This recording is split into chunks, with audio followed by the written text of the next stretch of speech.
He stopped his car when he saw a little boy begging in the rain. What he didn't know was that the boy he helped was his own son. Ethan Gray's voice sliced through the hum of engines and the low music playing inside his Rolls-Royce. The driver slammed the brakes, and the long, black car shuddered to a halt, its headlights cutting through sheets of cold evening rain. For a moment, nobody spoke. The wipers beat back and forth, the sound sharp and rhythmic against the windshield. Ethan leaned forward, eyes narrowing at something just beyond the blur of raindrops and streetlights. Out there, on the cracked sidewalk near an old, crumbling public school, stood a boy. Small, soaked to the bone, clutching a piece of wet cardboard so tight it trembled in his hands. The words, though half smeared by rain, were still clear enough to stab through the glass barrier between their worlds. "Please help my mom. She's sick." The driver sighed quietly. "Sir, this isn't a safe area. Maybe we should keep moving." But Ethan didn't hear him. Or maybe he did, and just didn't care. Something about that little boy's face, those wide, frightened eyes, refused to let him look away. He pushed open the car door, stepping out into the storm. The cold hit him instantly, the rain soaking through his $1,000 suit within seconds. Water splashed around his polished shoes as he crossed the road. A group of people under a tin roof watched silently, wondering why a man in a tailored coat and shining watch was walking toward the slums instead of away from them. The boy looked up, startled. "Hey there," Ethan said softly, crouching so their eyes met. "What are you doing out here, kid?" The boy's lips trembled. I'm trying to get help. My mom's sick. We don't have money for medicine." "How old are you?" Ethan asked. 7. The boy's voice was small, but there was a firmness to it, like he had been brave for far too long. Ethan swallowed hard. He had seen poor children before, on charity brochures, in documentaries, in the corners of his business trips, but never this close. Never one whose shivering body seemed to echo his own heartbeat. "Where's your mom now?" "At home," the boy said. "She can't walk much anymore." He hesitated, glancing down the alley as if afraid to leave. "She told me not to go out, but I have to help her." The rain ran down Ethan's face, mixing with something else he didn't want to name. He had grown up far from this kind of hardship. His childhood was neat uniforms, private tutors, marble floors. Yet here stood a child willing to face the storm for his mother's sake. Ethan reached into his coat, pulled out his wallet, then stopped. What was he doing? Throwing money at a problem he didn't understand? No, this needed more than bills. "Get in the car," he said quietly. The boy blinked. "Sir, I'll take you home. We'll see how we can help your mom." The driver, still waiting by the door, looked alarmed. "Mr. Gray, I strongly advise against." "Just open the door, Peter," Ethan interrupted. His tone left no room for argument. The boy hesitated, glancing between the rich stranger and the dark alley that led back to his home. Then, slowly, he nodded. Ethan took off his coat and draped it over the boy's shoulders before guiding him into the warm leather interior. As the car began to roll forward again, Ethan asked, "What's your name?" "Liam," the boy said, his voice barely above a whisper. "That's a good name," Ethan replied with a faint smile. "Strong." Liam pressed his small hands against the window, watching the lights streak past.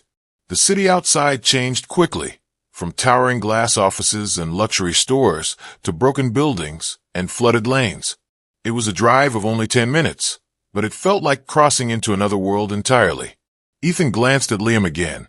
His hair clung to his forehead, and he was still shivering despite the car's warmth. Ethan called up to the front seat. "Turn up the heat." "Yes, sir." For a few moments, they rode in silence. Then Liam spoke. "Are you rich?" Ethan smiled faintly.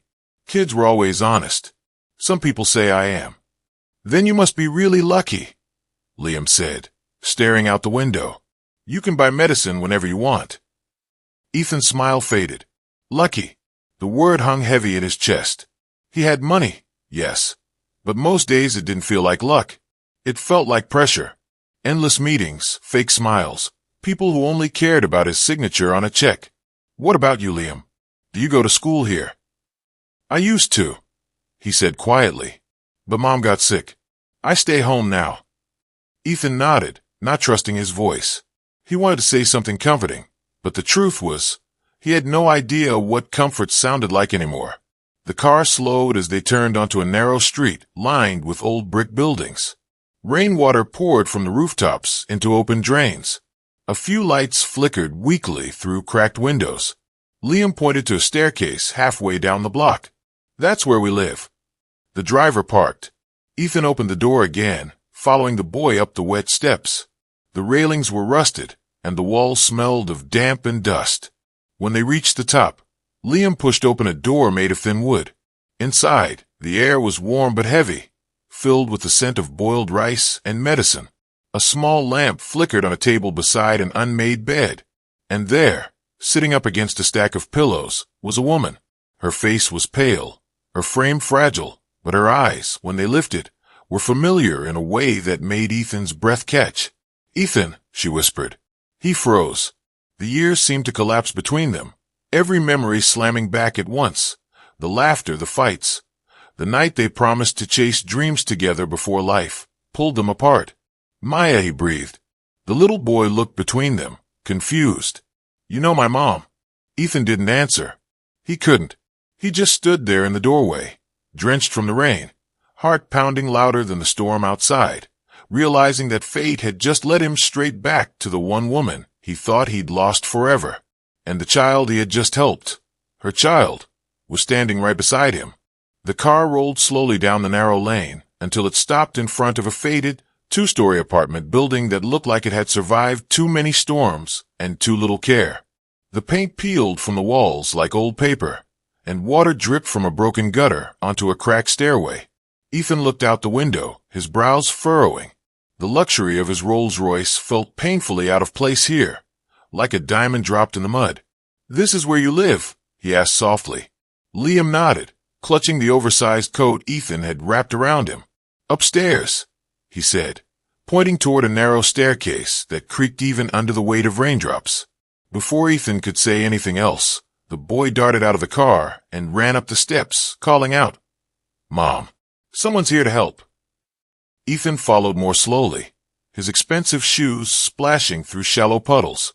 The closer he got, the heavier his chest felt, a strange mixture of worry, curiosity, and something else he couldn't quite name. The door at the top opened before he reached it, and then Ethan froze. Time stopped. His heart slammed once, twice, then seemed to forget how to beat it all. Standing in the doorway was Maya, the same Maya who used to laugh at his terrible cooking, the same Maya who'd once walked barefoot with him on a beach, dreaming of a life they'd build together, the same Maya he'd left behind when ambition became more important than love. Her hair was shorter now, tangled but still beautiful.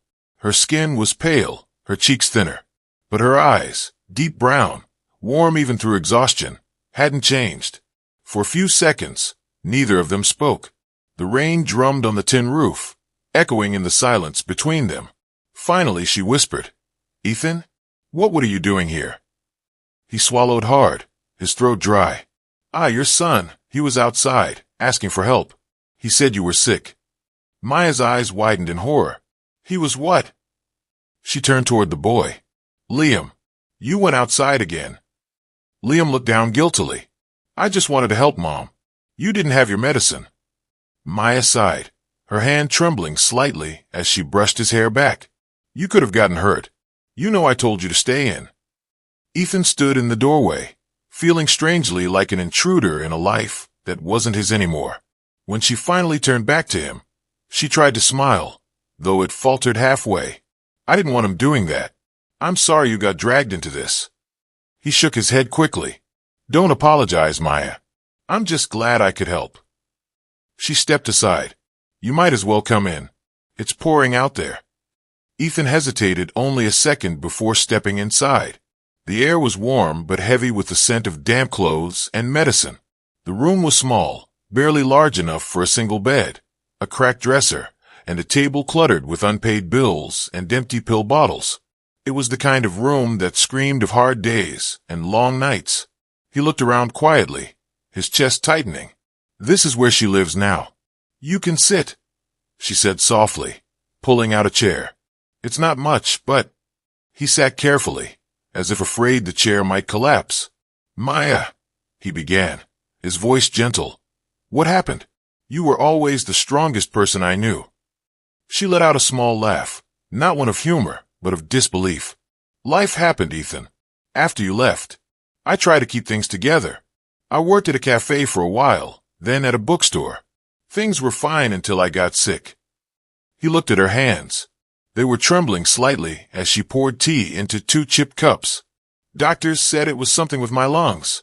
She continued quietly. I had to quit work. The hospital bills ate up everything I'd saved. I tried to stay positive for Liam's sake, but it's been, she paused, searching for the right word. Hard. Ethan couldn't look away. Every word she spoke was like a blade twisting inside him.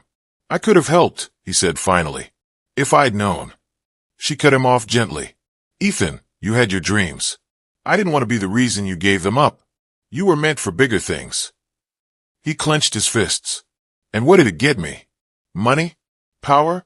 Boardrooms, full of people who only care about my signature? I thought I was building something real, Maya. But standing here now... He looked around the small apartment again. I'm not sure I built anything that matters. She looked at him then, really looked. Behind the expensive suit and watch, she saw the same man she'd once loved. Proud, passionate, but lost in the chase for success. You've changed, she said softly. So have you, he replied. But not in here. He touched his chest lightly. You're still you. Maya smiled faintly, tears glistening in her tired eyes. You always did know what to say.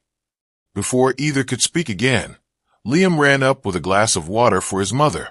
Here, Mom. Thank you, sweetheart. She took it, her hand shaking slightly. Ethan watched the boy, the way he stood protectively beside her, how carefully he handled things. Something about him tugged at Ethan's heart. So where's his father? The question slipped out before he could stop it. Maya hesitated for half a second, then said simply, He's gone. Gone. The word hit Ethan harder than it should have. He nodded slowly. I see. The rain outside grew heavier, filling the silence. After a while, Maya broke it. You don't have to stay, Ethan. You've already done enough. Really. But he didn't move. He couldn't. Something deep inside told him he had to stay. Not out of pity, but out of something stronger. Something he didn't fully understand yet. I'm not leaving you like this, he said firmly. I'll make sure you get the best treatment, and I'll take care of the bills. Maya shook her head. Ethan, no. Don't argue with me. His voice softened. You would have done the same for me once. Their eyes met again, 2 lives separated by ambition, now brought back together by fate, and a 7-year-old boy holding a cardboard sign in the rain.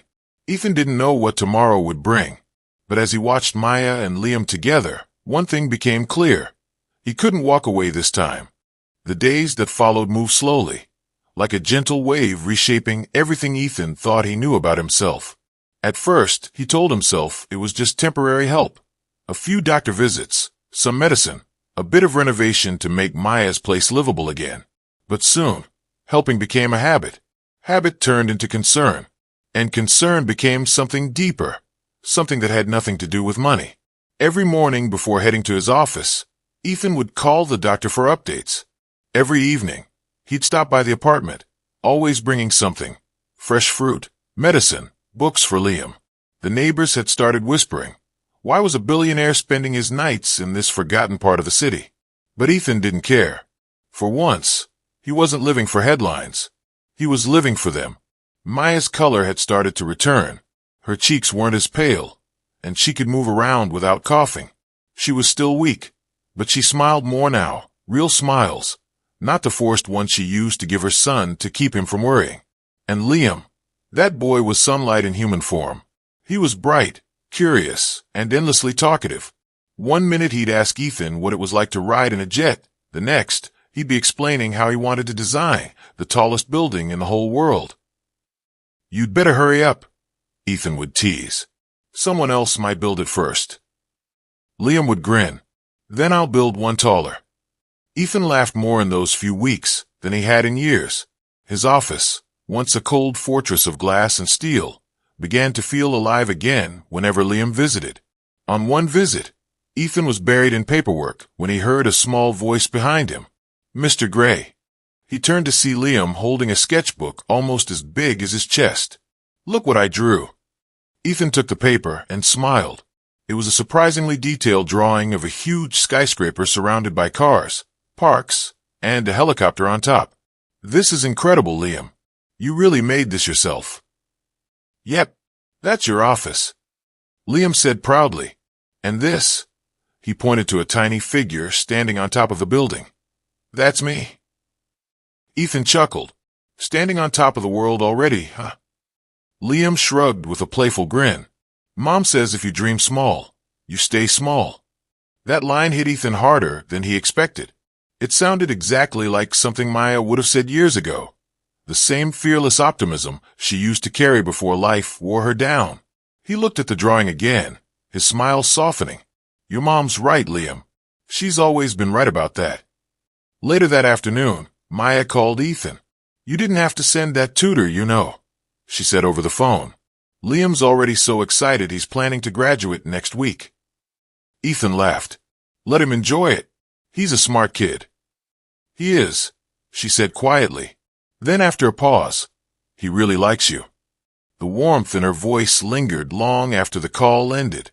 A few days later, Liam was at Ethan's office again, sitting cross-legged on the carpet, coloring a picture of a race car. Ethan glanced at him between phone calls. The boy's concentration reminded him of someone, the furrowed brow, the little hum he made when he was thinking, even the way his lips curved when he smiled. "You know," Ethan said suddenly, leaning back in his chair. "You look familiar." Liam looked up, curious. "Really? Yeah, you've got your mom's eyes.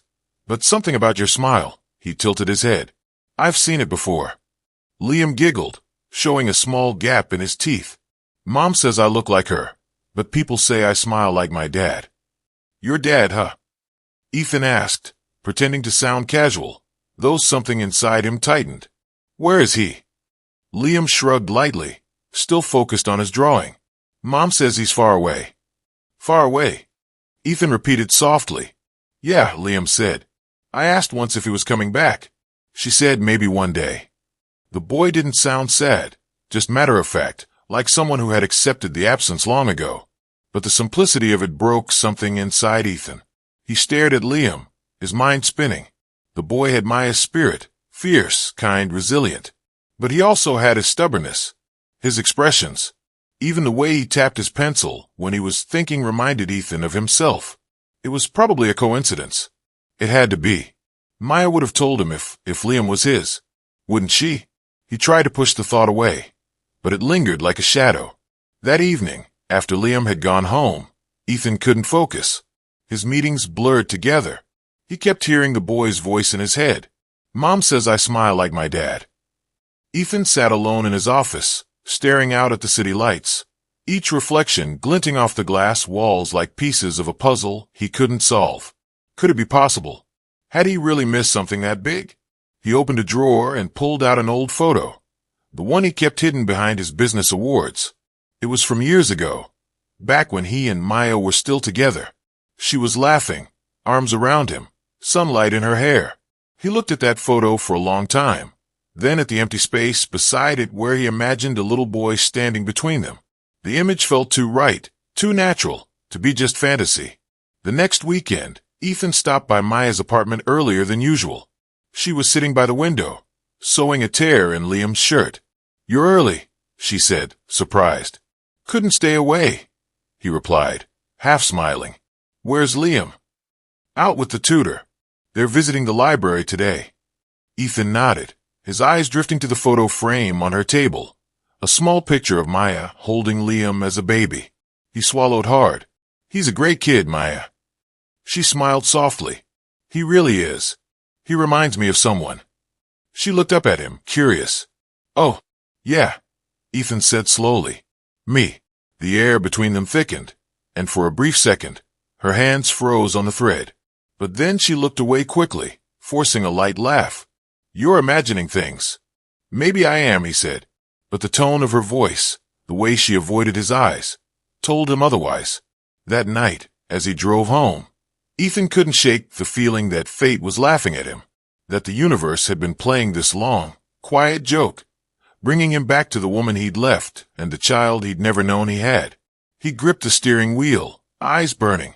Could it be true? And if it was, what would he do when he finally knew for sure? The evening sunlight filtered softly through Maya's small apartment window, painting the walls in hues of gold and amber. It had been nearly 2 months since Ethan had stepped into their lives, and in that time, everything had changed. Maya was smiling more these days. Her laughter had started to return, faint and cautious, but real. The cough that once shook her frame was almost gone. The apartment, once dark and broken, now felt alive again, with clean curtains, new furniture, and the smell of fresh flowers on the table. Ethan stood near the doorway, watching her as she arranged dinner. It was simple, rice, soup, and tea, but she looked proud, like it was a feast. "You didn't have to cook," he said, loosening his tie.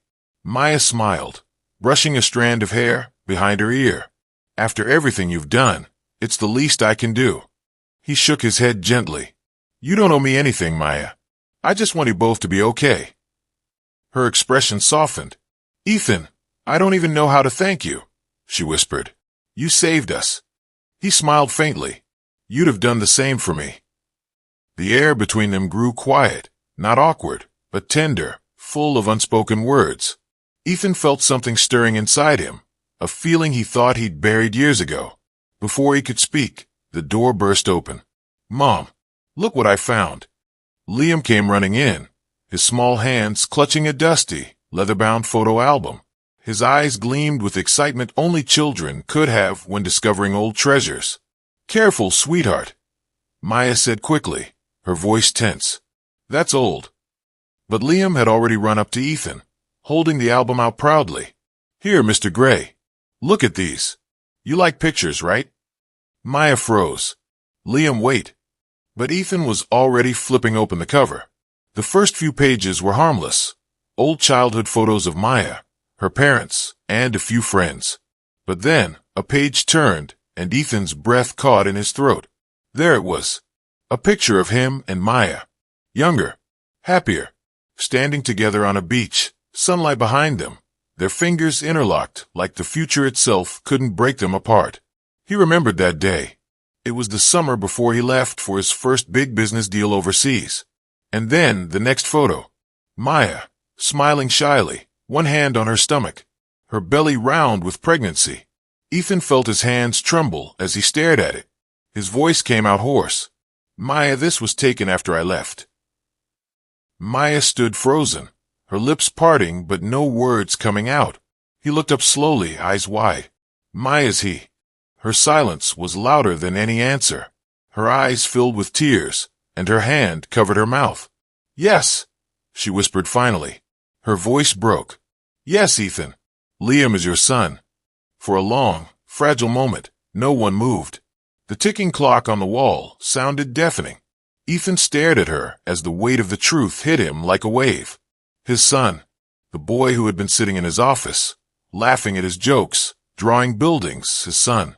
All the missed birthdays, the bedtime stories he never told, the scraped knees he never bandaged, the years that had slipped away without him even knowing they existed. He sank slowly into the chair, his mind spinning. "Why didn't you tell me?" he whispered. Maya took a step forward, tears sliding down her cheeks. "I tried, Ethan. I swear I tried." "When?" His voice was quiet but heavy with pain. "The first few months after you left," she said. "I called your office. I wrote letters. But you were traveling all the time, and when I finally reached someone, they told me you were starting your company, that you didn't have time for distractions." Ethan flinched at the word. "I didn't want to hold you back," she continued softly. "You had everything ahead of you, dreams, investors, a future. I thought if I told you, you'd come back out of guilt, and I didn't want that."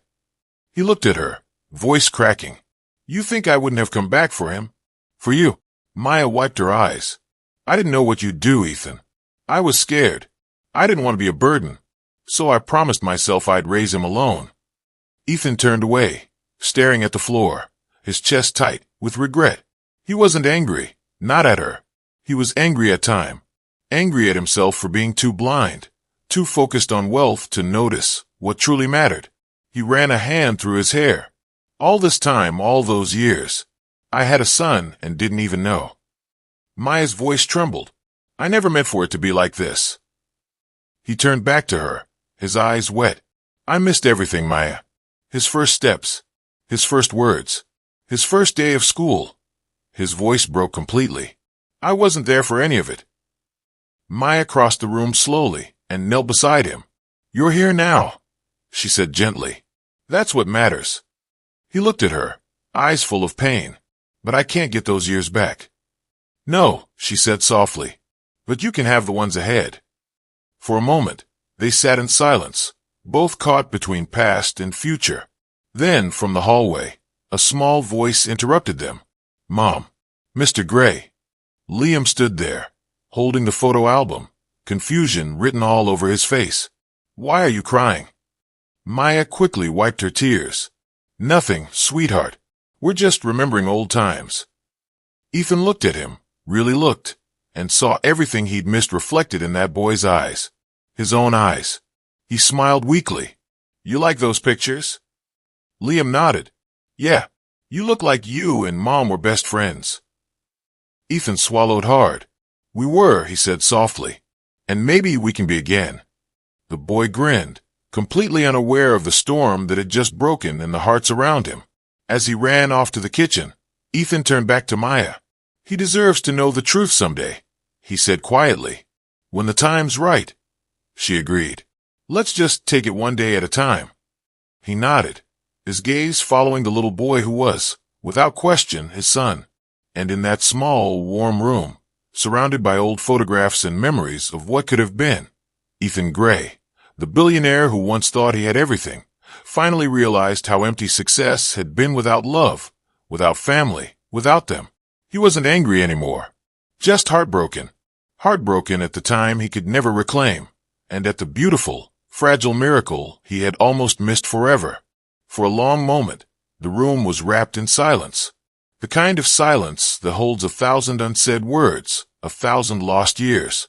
Maya stood frozen by the window, her face streaked with tears. Ethan remained seated, eyes locked on the small boy in front of him, the boy who was his own flesh and blood. Liam blinked innocently, looking between them. He tugged gently on Ethan's sleeve. Sir, are you crying? Ethan let out a shaky laugh, wiping his eyes quickly. He knelt down so he was eye level with the child. No, buddy, he said, voice soft but trembling. Just really happy to meet you properly. Without hesitation, Liam wrapped his tiny arms around Ethan's neck. It was pure, unfiltered, childlike affection. No judgment, no confusion. Just connection. For Ethan, the world seemed to stop spinning. The weight of years, regret, and guilt melted away in that small embrace. Over Liam's shoulder, Maya whispered through tears, You're not angry? Ethan shook his head, still holding the boy close. His voice cracked as he said, How could I be? You gave me the greatest gift of my life. Maya covered her mouth, sobbing quietly, not out of sadness, but out of relief. The secret she had carried for so long had finally been set free, and instead of rejection, she found forgiveness. That night changed everything. Ethan's life began to look different, softer, fuller. He still ran his empire, attended meetings, and signed deals worth millions. But now, there was always something waiting for him at the end of the day, laughter, warmth, and a small voice calling, Dad. He made a decision that shocked everyone around him. He stepped back from his company's day-to-day operations, handing over control to his trusted team. When the board members questioned him, he simply said, Some things are worth more than business. And for the first time in his adult life, Ethan Gray, billionaire, investor, mogul, began to live like a man who finally understood what wealth truly meant.